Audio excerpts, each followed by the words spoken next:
All right, welcome back. It's May 25th. This is meeting 44, and this is Act 5, Scene 2, Part 2. And so we left off with the uh, news of how Hamlet got back to Denmark, how he survived the battle that occurred on the waters en route to England.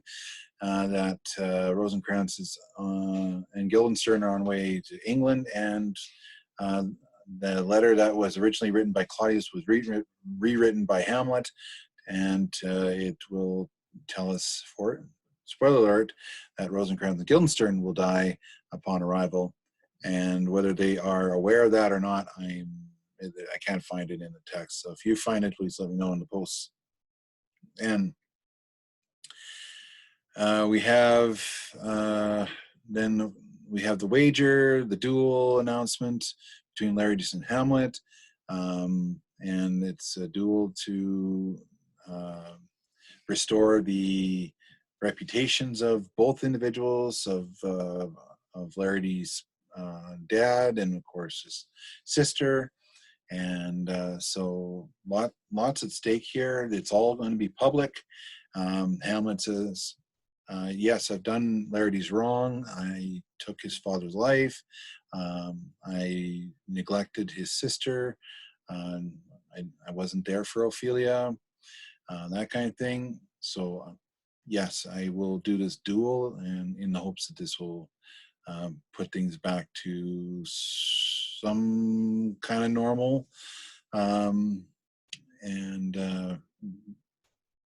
hopefully Laertes will be able to forgive him for his actions, that kind of stuff, and it will also shed some light on whether to the public that the main perpetrator is of all these events. Like, none of this would have never have happened had Claudius not murdered his brother. So, albeit we wouldn't have a play then.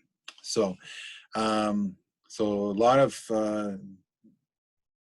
Act 5 is the we had that falling action in Act 4, and then of course we have our conclusion in Act 5, and this is where everything is resolved. Okay. So Horatio says to Hamlet, "You're not going to win this." And Hamlet says, "Oh yeah, I'm going to win this. I'm a better swordsman than Laertes says. I've got this cased." So a bit of pride there, and no humility, of course. But in part 2, we get to the duel, and Hamlet does show a submission of humility in front of everybody. So it's a public announcement that he has done Laertes wrong, and he asks for forgiveness and hopes that we can, although we can't bring Polonius and Ophelia back, maybe we can you and I can be start fresh, work together in memory of them, and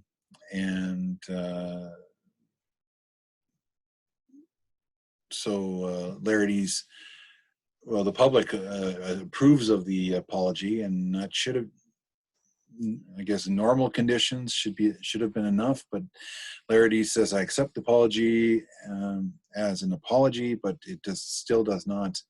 I can't forget what you've done, and so we will continue on with this public affair." And I says, "You have every right to do so, and we will go ahead with it." So. But at the same time, it was like Hamlet. It almost feels like Hamlet was hoping Laertes would just forgive him and to a degree maybe forget, so they can move on and not give Claudius the pleasure of this event. But he didn't. So. A part of Hamlet is like, seriously, Laertes, you are not going to win this one, and you had a chance for an out. You could save face. You know, your reputation is restored already by accepting apology, and mine is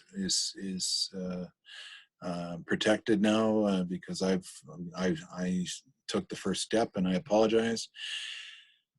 But since you didn't, we're going to fight. And so Hamlet changes gears and uh, makes a snarky comment towards Laertes, and Laertes says, "You mock me," and he says, "No, I don't," but with his hand. So it would be the hand that they're going to deal with, and it'll be proof that Hamlet is the better swordsman than Laertes, and once and for all, we will fight, and it'll take a little bit longer, but we'll get this done.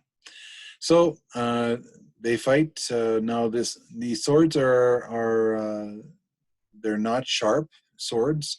They're dull tips, and so you can't injure anybody really. You know, you might get a little kind of feel like a whip or being whipped, but you get points for you know, hitting certain parts of the chest, the arm, and so on and so forth, but you can't hit anywhere else.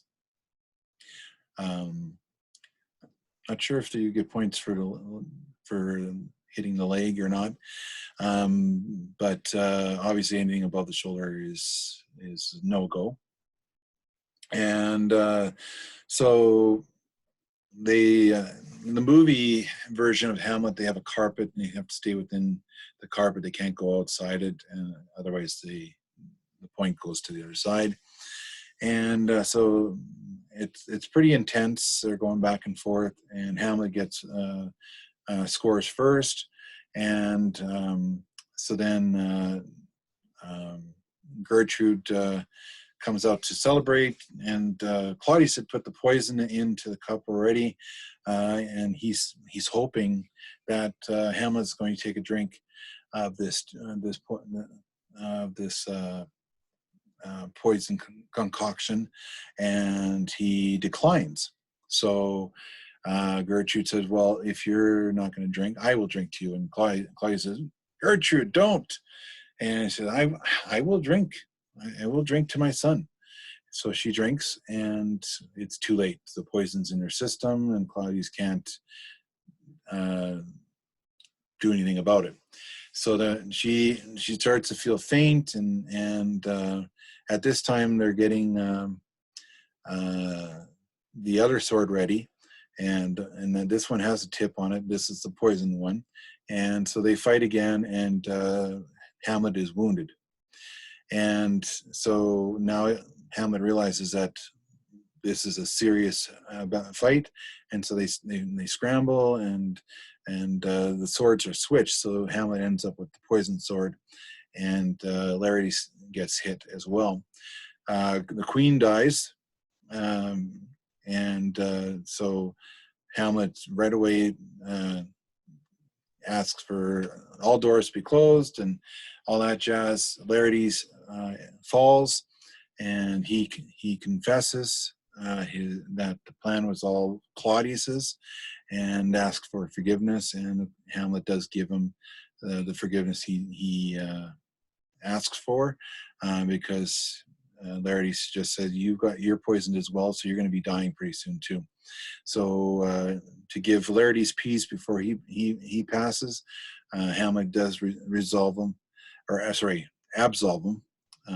from all this, because all this could have been prevented, and it was all set into motion by Claudius. So Claudius gets the brunt of the sword and drink, and the movie shows that in great detail. And Claudius dies. Then Laertes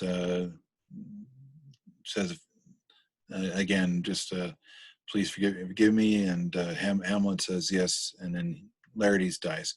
Hamlet falls, and then he asks Horatio to tell everybody and this is the 8th soliloquy, that remember what has happened, what has transpired, what led to what. So you tell the story so that this never, never happens again. And so Horatio promises to do so.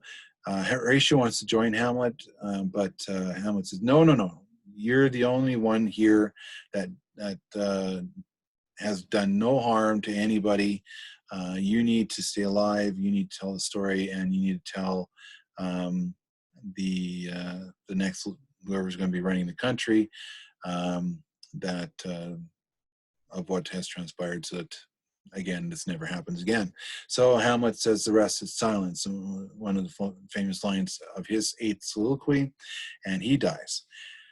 Then there's just mayhem. Fortinbras and his army comes in and crashes in, and so he walks in and sees all these bodies on the floor, and he wants to know what the story is here, why this has happened. Horatio says, if you got some time, I can tell you the whole story.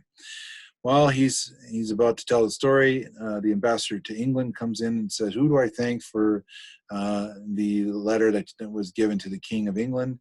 And just letting you know that Rosencrantz and Guildenstern are dead. All right, well, we already knew that, but anyways, it's official now. And so not much else said about that. So Fortinbras says, okay, Horatio, you're going to tell me what's going on. In the meantime, it looks like this king had wronged the country, had done the country a disservice. So, and Hamlet was trying to preserve that, save that, based on what you've told me so far. And so I'm going to give Hamlet a traditional soldier burial. It's called the Death March, and so Hamlet is treated with respect and is revered, and he's laid to rest.